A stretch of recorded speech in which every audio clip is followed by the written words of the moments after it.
By the end of this video, you're going to have everything you need to make passing easy. That means you're going to be throwing a lot less interceptions and a whole lot more touchdowns. So if that's something you're interested in, let's get into the video. So let's start with something that is overlooked all the time, but it's just key if you want to have success on the virtual gridiron. I'm going to give you guys the easiest passing settings in the game. So let's press pause and go to our options. You can do this in the main menu as well by just going to your settings. And let's go here and we're going to scroll down to passing mechanics. I believe that this is the best pass mechanics, regardless if you're going up against freshman difficulty against the CPU or you're playing the best players in the world online. I think these are that dynamic where they go either way, and it's just the best you can use. So, passing type, I want you on placement and accuracy, unless you're using a QB who has all of the accuracy badges, accuracy abilities. If you don't know, just go placement and accuracy, okay? We don't need to deep dive that right now. The other ones I don't love. I think there's like a lot of just iffy things with it. There's an argument for revamped. I just think placement accuracy gives you the best of everything, all right? Passing slowdown, we're going to keep this off. I don't even recommend really even looking at this. I don't think it's necessary at all. Even if you're an offline player, just keep it off. Pass lead increase is going to be none. Some people like rocking small, medium, or large. I don't think that's necessary in College Football 26 at all, and I think none is perfect. Essentially, we'll showcase in practice mode what this does, but it's just how far you can lead your passes when throwing to a receiver, and I just think none is perfect. Reticle speed, again, a little bit of debate here. I think 7's awesome. I've rocked this for 2 years now. Some people bounce it all the way down to 3. Some people bounce this all the way up to 12. I've seen a lot in between. I think 7 is just perfect. Reticle visibility and meter visibility, you absolutely want to leave these on user only. Now to showcase what another top player uses, this is my good friend D-Croft and his settings. Notice they're pretty similar, but he's going to use his reticle speed a little bit lower than mine. There is some preference here, but whether you use his or mine, this is going to work well for you. Feel free to screenshot this right here, write it down, whatever it is, and copy these settings. Now just to show what reticle speed is really quickly, if we go here and try to throw my B wide receiver, you'll notice I'm able to move. Notice that little like reticle that just moved around. If you watch this instant replay, you kind of see me go in a circle just trying to demonstrate it. That's where your pass leading is going, or your ball is being led to.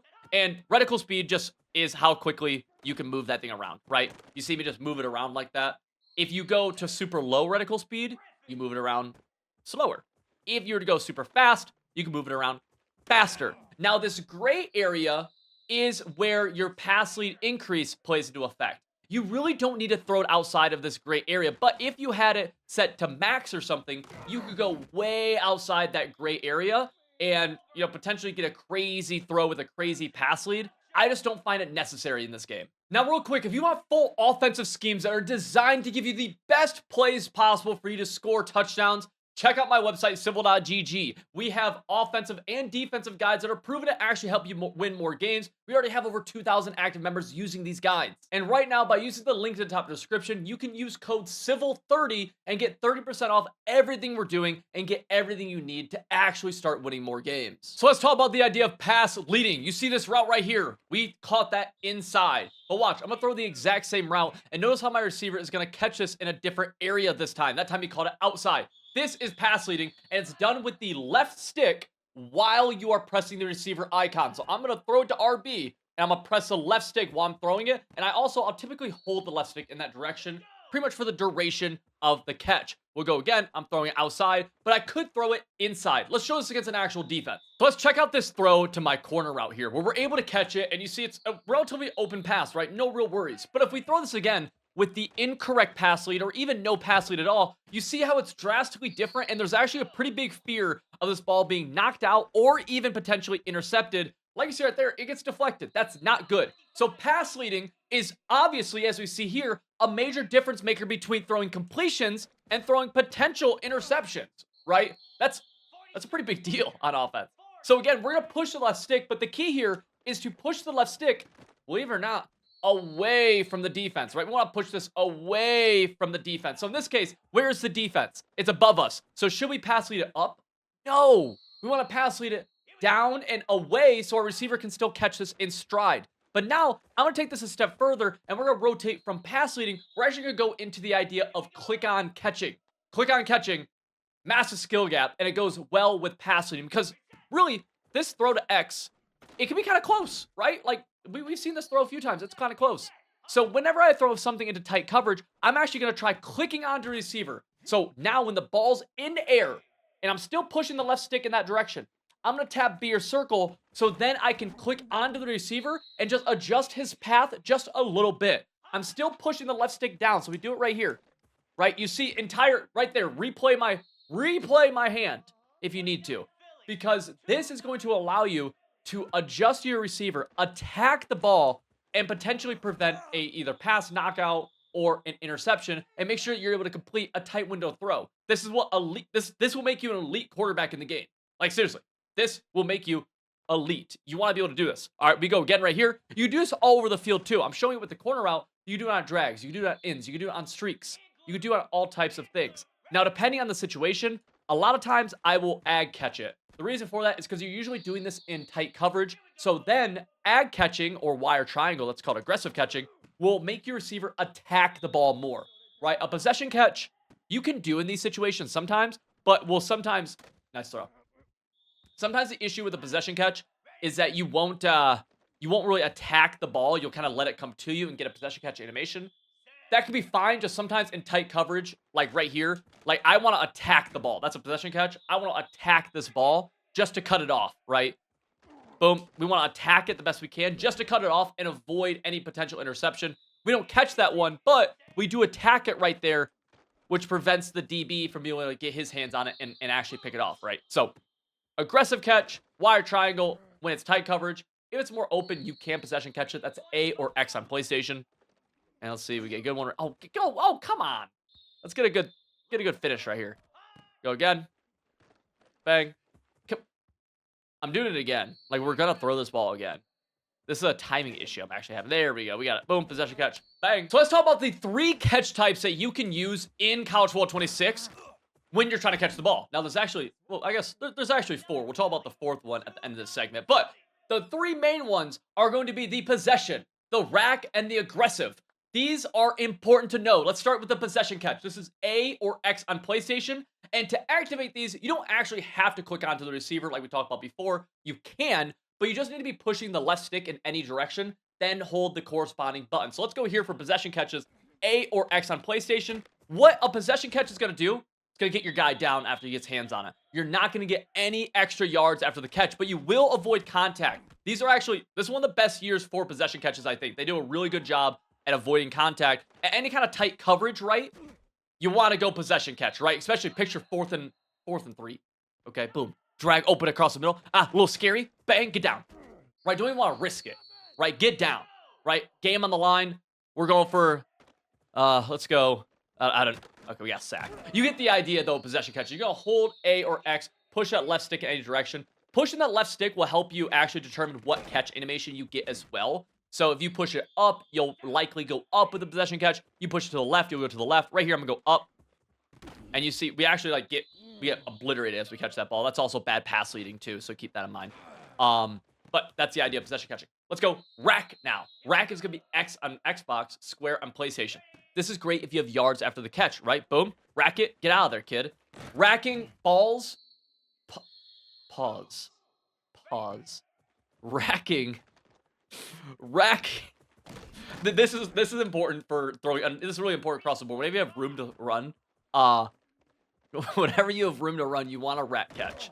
You want to try rack catching because the rack in this game is really, really good, especially with how good stiff arming is and just, pursuit angles aren't great. You can do something like this and potentially get a lot of yards after the catch, especially if it's a good receiver or someone who can make somebody miss, right?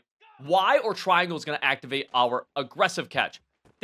Sometimes this will look like a rack. In that situation, it actually kind of looked like a rack. But this is going to usually try high pointing the ball. So we do something like this. Aggressive catching will get your receiver up there. This is good if you're ever taking like a one-on-one shot, right? You could ag catch this. That'd be what you want to do. Try ag catching it. It's also good if you throw something in tight coverage like we talked about earlier with the corner routes. Like, let's go here to X. I might aggressive catch this and attack the ball. Aggressive catching, going to jump for it, going to attack at its highest point, and just going to have your guy attack the ball. Now, the 4th type of catching is if you hold left bumper, and that is going to be the spec catch modifier. You really shouldn't do this unless you just want to troll, but you can go for a one-handed catch with that holding left bumper after you throw the ball. Holding left bumper before is going to be a high ball, but hold it after, boom, you have the chance to go for a one-handed catch. Some animations just don't do a great job of showing you it or letting you do it, but you can. We'll go here to A. Boom. One hand. Then hurdle. And probably blow out his kneecaps. He'll never play another down of football again. Sorry, Lions. All right, let's talk some ball. This is something that not everybody knows. You probably know bits and pieces of this. We're going to do a full breakdown. Hot routing in College Football 26. First and foremost, if you're dealing with stadium pulse, obviously hot routing is a lot more difficult for you. But that being said, you can make one hot route per play. Like, you absolutely can. Just have to retry it a few times if you're dealing with stadium pulse. Next thing, to open up the hot route menu, we're going to press Y or triangle. Then we get to select a receiver. That's all of our eligible guys here. Each position has different hot routes, okay? An outside wide receiver, X in this case, is going to have different hot routes than a slot wide receiver. To show that, let's look at left trigger for the outside wide receiver. That's a comeback. But if we go to number 7, who's my Y wide receiver, the left trigger is going to be a slot fade. But then if we go to our halfback, who's RB, left trigger is going to be a block and release. And if we go to our tight end, left trigger is going to be a stick and nod, okay? So different positions, slot, wide receiver, or outside wide receiver, tight end, I can't do my other fingers, but halfback as well, are going to have different hot routes. I'm going to talk about what my favorite hot routes are in a moment, but first I want to show you guys something. If you motion receiver, when they're in the backfield, if you select him, you can actually put him on halfback hot routes. Look, see how that says running back hot routes? Oh, it disappeared. Let's go motion again. We'll see it again. I'm going to hot route this guy right here. I'm going to put him on a flat route. You have to do it while he's behind the line of scrimmage. So right there, I did a little late. Let's put this guy on a flat. Now this guy's on a flat route. So when you motion somebody, when they're behind the offensive line, you can actually put them on running back hot routes. Right here, I'll put this guy on another flat. Or this is a check. I think this is a check and release from B. Yeah, we just put B on a check and release. So there's that. Just a cool little fun tip for you guys if you want to do something. You can also do this for like tight ends, things like that. You could also manipulate this to where I want my tight end on a comeback. I could motion him out, put him on a comeback, motion him back in. So a few different kind of cool things you could do here. Keep in mind that a lot of hot routes are better than one another, right? So to give an example of this, I'm going to go to one of my favorite plays in the game. This is trips tight end offset weak, and the play is called verticals. This is what the play looks like right here. I like to call this play, put my tight end on a return route, and watch the spacing on this play. This is a really, really high-level play. We get a little bumped right there, but we're able to hit our halfback nonetheless. This is just a great way to attack the field vertically and then be able to hit them underneath with a out route from our halfback and a return route from our tight end. This is a backwards zig.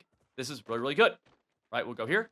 Get him again. Bang. Oh, he ends up dropping it. Dang it. Now, the next level to this play is actually, I wasn't going to talk about this, but I'll give you guys some thoughts. It's going to be a comeback on the outside wide receiver. This is a next level thing where, bang, we're able to hit him.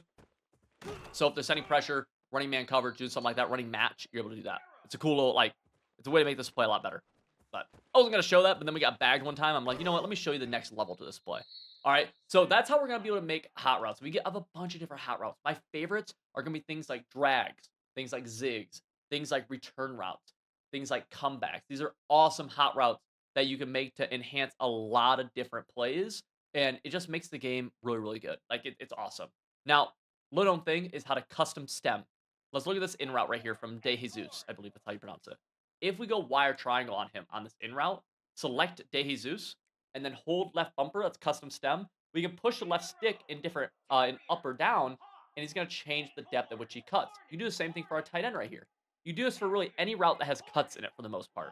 So right here, I'm going to custom stem this tight end route all the way down. De Jesus is going deep. This can just be nice for different situations. You know, let's say it's short yardage, let's say it's long yardage, whatever it might be. You know, we can go curl route, and we can stem him up to make it look like he's a streak. Everyone's thinking streak, streak, streak, streak, streak. Throw him right there on the break.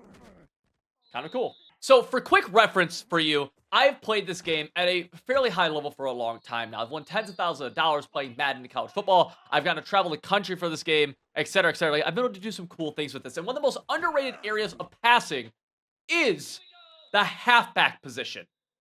Now, you might be saying, why? Like, what does the halfback position even do? Well, he's so versatile. First and foremost, you can block your halfback. Any play, you can double tap wire triangle. Typically, it's wire triangle for your halfback. Then tap right trigger, and that's going to block him. Doing this, and then setting up base protection, which is left bumper down the left stick, that's base blocking, is going to make your offensive line look like this. This will do a great job against the majority, not all, but the majority of blitzes that you play against. That's a big deal because this is going to be your blitz stopper. But on top of that, your halfback can also act as one of the best ways to pester a defense underneath. Now, you can't spam them. The halfback isn't overpowered. So while I put these halfback flat routes on the field, note that they're not going to get open every single time. But rather, notice that I can go from blocking him one play to using him as a flat pattern on another play, like you see right here, that the defense is forced to put a defender out to defend.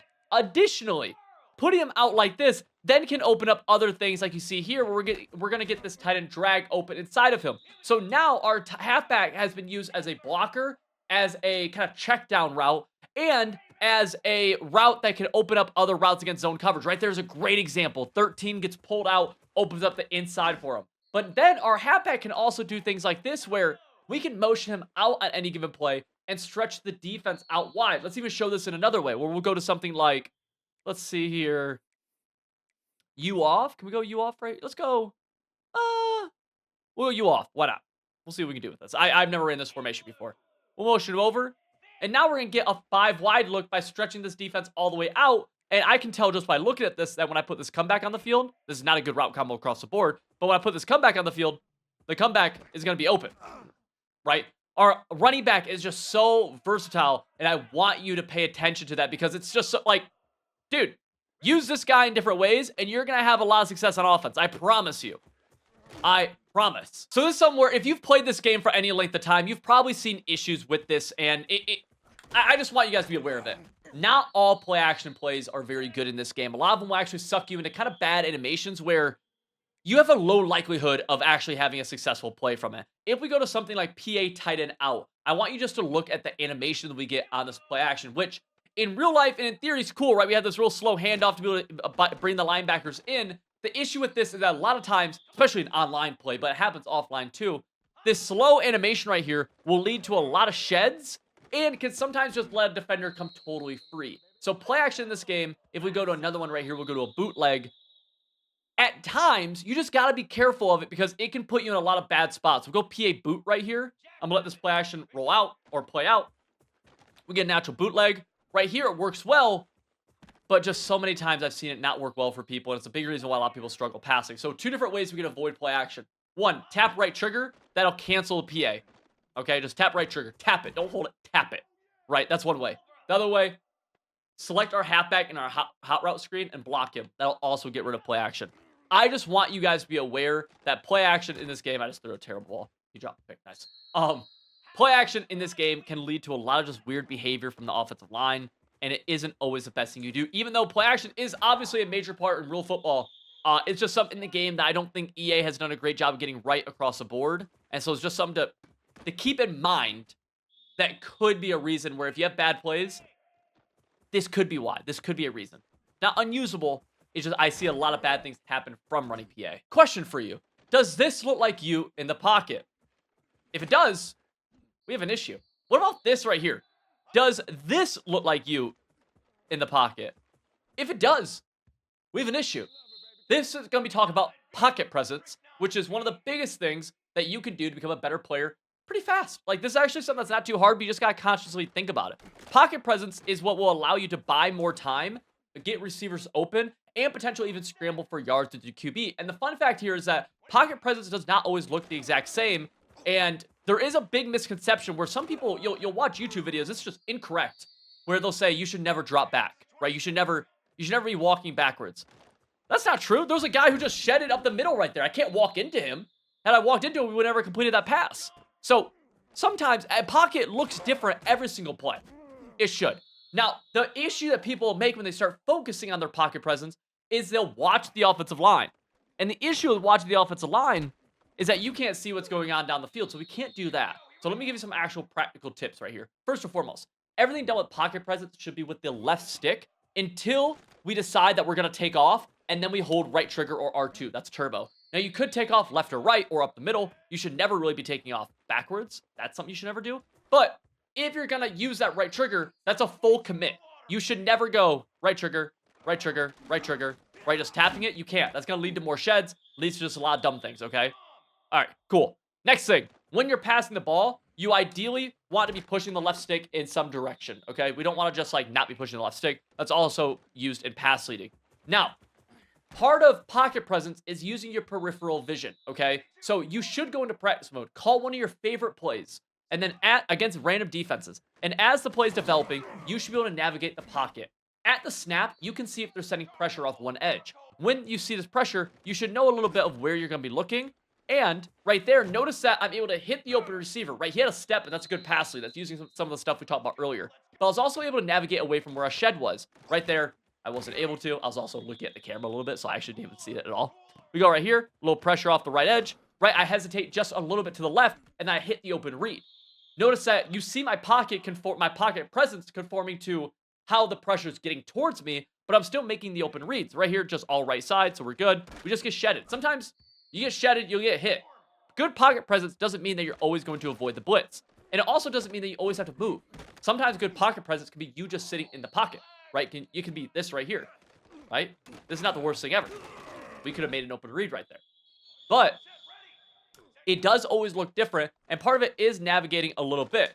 Because you gotta think, when you look downfield, you can also see out of your peripherals. That's what we're using here, what's happening in the pocket and where the sheds are coming from. Right here, we step up, right? We're able to take off. Okay? Pocket presence is something that is a lot of feel that goes towards pocket presence, but with that being said, it's one of the biggest things that you can do, and you can get better at it, right? One thing, if you ever roll out, you want to try not rolling out away from your receivers are. Right here, like this rollout isn't great because I only have one receiver. Now, obviously, you can't. Maybe it was awesome. Now, obviously, you can't always dictate that. Sometimes you just have to roll out and make a play. But you would ideally roll out to the side that you have receivers on. Again, it's harder if you have a right-handed QB and left-handed QB, right? But just food for thought for you. Wow, I got baited. I just got baited bad. But you guys get the idea. Roll a little bit. Boom. Bang. We're gone. Right? Don't get locked into your pocket presence, because that's not a good thing either. You can't be staring at the offensive line. We have to be using peripherals here. Right there, I back up some. There's nothing wrong with that backup either, though. It is okay if something is not open. You do not have to make a read every time downfield and throw it, okay? And I know right there we actually had something open. You are allowed to click the right stick in and throw the ball away. That is okay. Nothing open, nothing open, nothing open. Throw it away. The defense has a game plan. The defense has a strategy. They're going to win some plays. That's football, baby. That might not even be your fault. That's just, hey, the defense called a good play. Click the right stick in and throw the ball away. You have to protect the football. The worst trait of a QB is turning the ball over, right? You just can't do it. You got to be willing to throw the ball away. Now, I will say something here, too. A one-on-one shot between a defensive back and a wide receiver is not a good throw, okay? You don't have Calvin. Right here, this is one, like, this is obviously a good throw. We got hit that, but sure, right? But, like, something like this, where we get an actual true, I guess, one-on-one, that's not a good throw. I don't care if we call it. That's a bad habit that's going to come back to bite you. This right here is not a great throw, even though we caught it. You're asking for picks. It is not a bad thing to throw the ball away, okay? Be willing to do so. You need to be willing to throw the ball away, right stick in, even on the run right here. Throw the ball away. If you're panicking, throw the ball away. Protect the football. This is one of my favorite plays in the game, and hitting this tight end, it's one of my favorite routes in the game. Right now, I'm in the Arkansas State offensive playbook. The formation is the gun Y-off trio weak, and the play call is stick and up. And right here, again, I love the tight end. All I do is I put the tight end on a drag, and I put the halfback on a flat, so it looks like this. But what I cannot do, can't do this, okay, is, oh, I love the tight end, I love the tight end, I love the tight end, I love the tight end. So we're going to throw the tight end no matter what. We cannot make predetermined reads. I love the tight end, I love the tight end, love the tight end, love the tight end, love the tight end. Boom. No. The tight end can be my first read. This could be the first thing I look at, right? Boom. Check tight end. If he's there, awesome. If not, we're working somewhere else. The biggest mistake so many people make when they say, woo, that was nice. One of the biggest mistakes people make when they send me film and ask me like, hey, what's going on, is that they get stuck on their first read. You can't do it, man. You gotta look at your first read. It's good to have a first one. We want to know where our eyes are going first. For me, it's almost always this tight end drag. But from there, we need to have a second place and a third place for our eyes to go. So right here, tight end drag not there, return route not there. I'm gonna work up to the post. Okay, that's what that looks like. And you can even do like areas of the field where I'm gonna check left flat, don't like it, tight end, boom, got him. Okay, right? You can even change up where your eyes are going. You just need to know if your first place the eyes go, your first read that'd be called, isn't there, you got to move your eyes. As soon as you identify not open, move them. Because while he's not open, somebody else should be if you're calling good plays, right? Not every single time. Because then if it, you know what I mean, like defense has a game plan and we got to be willing to throw the ball away. But if you're calling good plays, you typically will find receivers open. It is on you to move your eyes, though. You have to. We can't make a predetermined read. We can't throw our tight end no matter what just because we like our tight end. We got to be able to work. Right there, great example of pocket presence leading to an overthrow. But that's a good, like, we identify the open receiver. We just missed the throw. If the read's there, hit it. You got to be willing to move your eyes. Got to. Right, we'll go again right here. Bang. Post. Right, I back up a little bit right there, pocket presence-wise. I move my eyes. Why do I back up? Because I got shut it up the middle. And I still hit the open receiver. That's how you know I'm looking downfield, but we can see it off the corner of our eyes, what's happening. Right hit underneath, bang. Don't make predetermined reads. Have an area where your eyes are going to go, then work from there. If you got value from this video, you would learn a ton from my website, civil.gg. We have full offensive guides there. Already have over 2,000 active members using these plays, these schemes, these tips to actually win more games. I want you to win more games too. That's why I make videos like this. That's why I created civil.gg with myself and other top level professional players to help you guys win more games. Click the link in the top description. Use code CIVIL30. Get 30% off.